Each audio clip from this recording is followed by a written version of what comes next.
একটা দেশের সামগ্রিক অগ্রগতির জন্য যে বিষয়গুলো খুবই জরুরি তার মধ্যে একটা বিষয় হচ্ছে দীর্ঘদিনের জনপ্রিয় তারকা তাহসান খান।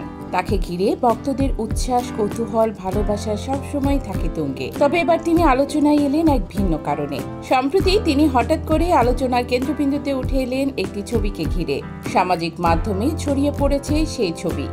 অর্থনৈতিক বিপর্যয়ের সম্মুখীন সেখানে দেখা যায় একটি নবজাতক শিশুকে কোলে নিয়ে দাঁড়িয়ে আছেন তাহসান। মুহূর্তের মধ্যেই ছবিটি ভাইরাল হয়ে যায়। অনেকে লিখতে শুরু করেন তাহসান বাবা হয়েছেন। অভিনন্দনের বন্যা বইতে থাকে মন্তব্যের ঘরে। ভক্তদের এক অংশ এমনকি ধরে নিয়েছিলেন তাহসান আর তার স্ত্রী রোজা আহমেদের ঘরে এসেছে নতুন অতিথি। কিন্তু সত্যটা আসলে ভিন্ন। নিজের মুখে সবকিছু পরিষ্কার করলেন তাহসান খান। তিনি জানালেন, এটা আসলে 3 বছর আগের ছবি। তখন আমার ছোট এক আত্মীয় সন্তান জন্মেছিল। তাকে দেখতে গিয়েছিলাম হাসপাতালে। সেই সময় কোলে নিয়েছিলাম শিশুটিকে। আর এখন সেই ছবি নতুন করে ভাইরাল হয়েছে, কিন্তু সেটিকে ঘিরেই তৈরি হয়েছে বিভ্রান্তি। অর্থাৎ তাহসান বাবা হয়েছে এমন খবর একেবারেই ভিত্তিহীন।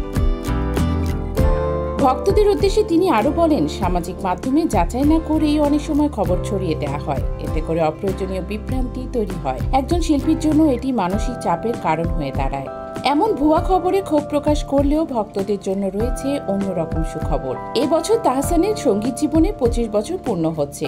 দীর্ঘ সঙ্গীত জীবনের এই রজত জয়ন্তীকে ঘিরে তিনি পুরো সেপ্টেম্বর মাস থাকবেন অস্ট্রেলিয়া, অংশ নেবেন কনসার্ট ট্যুরে। সেখানকার ভক্তদের জন্য এটি নিঃসন্দেহে একটি দারুণ আয়োজন হতে চলেছে।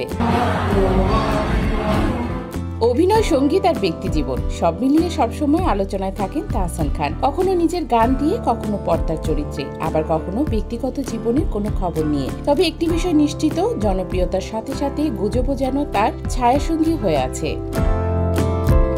কিন্তু শেষ পর্যন্ত যেটি সত্যি থাকে সেটি হলো তাহসানের শিল্পী সত্তা। তার কণ্ঠে গাওয়া গান, মঞ্চে তার পারফরমেন্স কিংবা অভিনয়ের আবেগমাখা চরিত্র, এই সবই তাকে আলাদা করে তোলে। তাই গুজব নয়, ভক্তরা অপেক্ষা করছে তাহসানের নতুন সুর আর নতুন গল্পের জন্য।